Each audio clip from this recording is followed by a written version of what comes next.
Hello, and welcome to this special episode dedicated to all English learners who have struggled with stuttering, stammering, hesitating, and freezing while speaking English. If you've ever felt nervous, stuck, or embarrassed during conversations in English, this episode is for you. We're going to take a deep journey together into the heart of this problem, uncover the reasons why it happens, and give you a detailed, step-by-step roadmap to overcome it. This episode is long, detailed, and full of practical advice. Why? Because fluency doesn't come from shortcuts. It comes from understanding yourself, your habits, and your fears, and then working through them with clarity and confidence. Part 1. The Hidden Struggles of English Learners. Let's begin with a simple question. Why do so many people feel stuck when speaking English, even after studying it for years? You might think the answer is lack of vocabulary or poor grammar, but that's rarely the whole truth. Most English learners know more words than they realize. They understand English podcasts, they can write emails, and they do well on grammar tests. But when it comes time to speak, they freeze. Their mind goes blank. Their heart races. Their voice shakes. They say things like, "I know what I want to say, but I can't say it. I sound like a child when I speak English. I practice a lot, but I still hesitate in real conversations." These are not vocabulary issues. These are confidence issues. Part 2. The Psychology of Stuttering and Hesitation. Stuttering in a second language is not just a speech problem. It's a brain problem. Specifically, it's a brain reaction to pressure. When we feel nervous or afraid, the brain goes into fight or flight mode. Our thoughts speed up, our heartbeat increases, and the part of the brain responsible for fluent, creative language, the prefrontal cortex, shuts down. This causes us to pause, repeat, or even completely forget what we wanted to say. Your brain is not broken. It's simply trying to protect you. But in this case, it's working against you. The first step in fixing this: understand that it's not your fault. Part 3. What stuttering sounds like. Let's paint a real picture. Imagine this. You're at a meeting, and someone asks, "What do you think?" You have the answer in your head, in your native language. You try to translate it, but your sentence is too long, so you pause. You start with, I think, and your voice gets shaky. You feel people watching you. Your mind races. And then, silence. This is the loop. Thought in your head, pressure to say it in English. Fear of mistakes or judgment. Physical reaction, tension in your chest, neck, or throat. Stuttering, pausing, or total silence. This loop becomes a habit, and it needs to be broken. Part 4. Myths that keep you stuck. Let's explode a few dangerous myths. Myth 1. Native speakers speak perfectly. False. Native speakers stutter, pause, and repeat themselves all the time. Listen to interviews or real conversations You'll hear it constantly. Myth 2. You need perfect grammar to speak fluently. Wrong again. Fluency means flowing, not being grammatically perfect. Myth 3. Stuttering means you're bad at English. No, it means you're human. Speaking under pressure is hard, even in your native language. You need to stop seeing stuttering as a failure and start seeing it as a phase. Part 5. Practical, proven solutions to speak smoothly. Now that we've explored the problem, let's get into the real solutions. These techniques are used by language coaches, speech therapists, and fluency experts worldwide. 1. The shadowing technique. Listen to a short audio clip from a native speaker. Play one sentence. Pause the audio. Repeat it out loud, copying the speaker's rhythm, tone, and speed. Do this daily for 10 minutes. This builds fluency and confidence at the same time. 2. Speak slowly on purpose. Most people stutter because they speak too fast. Speed creates pressure. Slow down. Give your brain time to form words. Try this. Pause every 4 to 5 words. Use natural rhythm. Use silence as a tool. 3. Use fillers naturally. It's okay to say, well, I guess. Let me think. What I mean is, these are normal in English. They help you sound more natural and give you time to think. 4. Practice in safe zones. Before you speak in public, speak in private. Record yourself every day. Talk to yourself in the mirror. Join online English speaking rooms. Create a low-pressure environment to build high confidence. 5. The restart rule. If you stutter in the middle of a sentence, stop, smile, and start again. Example. I want to go. Stop. Smile. Restart. I want to go. No need to panic. Just reset. It's okay. 6. Visualize conversations. Before important meetings or calls, close your eyes and imagine the conversation. Hear yourself speaking smoothly. This technique reduces anxiety and prepares your brain for success. Part 6.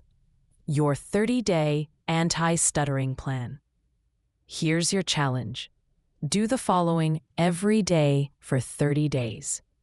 Daily routine, 25 minutes total. 5 minutes shadowing practice. 5 minutes talk to yourself about your day.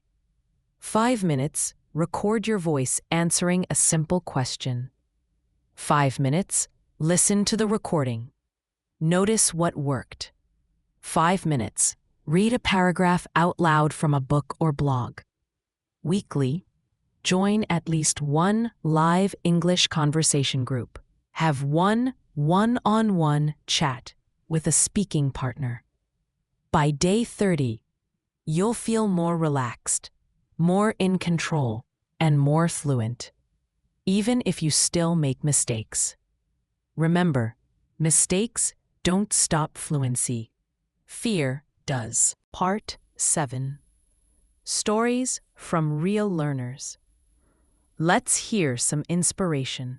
Sofia, Spain. Sofia used to avoid speaking in meetings. She practiced the 30-day plan. Now she leads short presentations in English with pauses, fillers, and full confidence. Ahmed, Egypt. Ahmed said he always froze in conversations. We worked on breathing, pacing, and positive affirmations. 3 months later, he passed a job interview in English. Leela, Indonesia. Leela stuttered every time she introduced herself. We practiced introductions every day for a week. By the end, she could speak clearly and calmly, even on Zoom. These aren't miracles. They're methods. You can do the same. Part 8. Mindset Reset. You don't need to be perfect to be powerful. You don't need to speak fast to speak well. You don't need to hide your stutters. You need to own them and speak through them. Every time you speak, you're winning. Let me say that again. Every time you speak, you're winning. So please, don't wait for confidence to come. Confidence doesn't come before speaking. It comes because of it. Part 9. Final advice. Speak through the fear. Speak when your voice shakes. Speak when your mind is racing. Speak even when you stutter. Because every sentence you say out loud brings you closer to fluency. You're not alone. You're not broken. You're learning. And that's the most powerful thing you can do. Part 10. What happens after you break the fear loop? Now that you've started this journey, you might be wondering, what happens next? What happens after 30 days of consistent speaking, stuttering, trying, failing, and trying again? Here's the truth most people don't talk about. You won't become fluent in 30 days, but you'll become free. Free from the fear. Free from the shame. Free from the belief that you can't. You'll begin to notice new things. You volunteer to speak in meetings. You introduce yourself without panic. You stay calm when someone doesn't understand you. You stop overthinking grammar, and you focus on the message. You realize that fluency is not perfection, it's connection. It's being able to express your ideas, your thoughts, your heart, even with pauses, even with mistakes, even with an accent. Because guess what? The most fluent people are not the ones who speak the fastest. They are the ones who speak the most, with intention, with courage, and with consistency. Part 11. Your new identity as a speaker. Right now, I want you to say something out loud. I am a speaker. I speak English. I might not be perfect, but I am powerful. Say it again. Let your voice hear your belief. Most people wait until they're confident to speak. But true speakers speak their way into confidence. That's you now. You're not just learning English. You're not trying to improve. You are now a speaker in progress.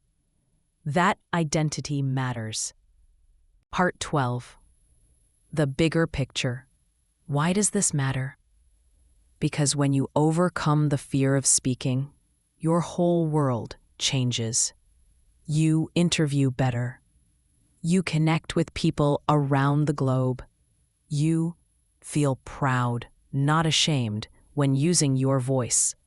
You get access to opportunities, friendships, travel, education, and ideas that were once out of reach. Fluency opens doors.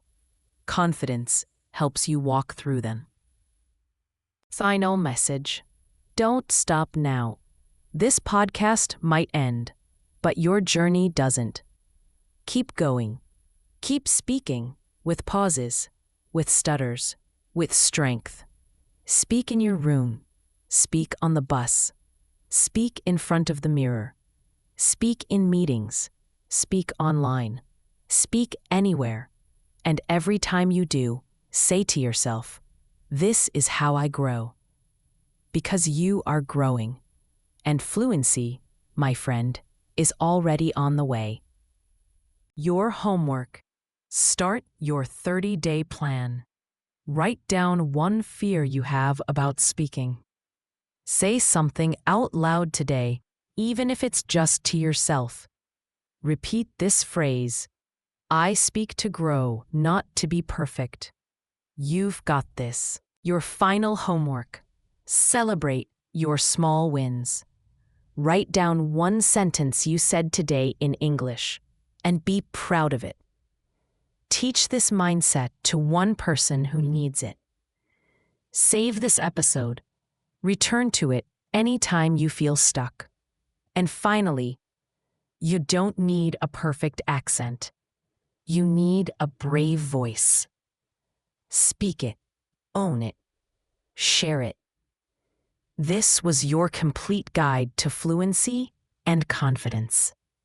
I'm proud of you, and never forget, you're not just learning English, you're learning to speak without fear.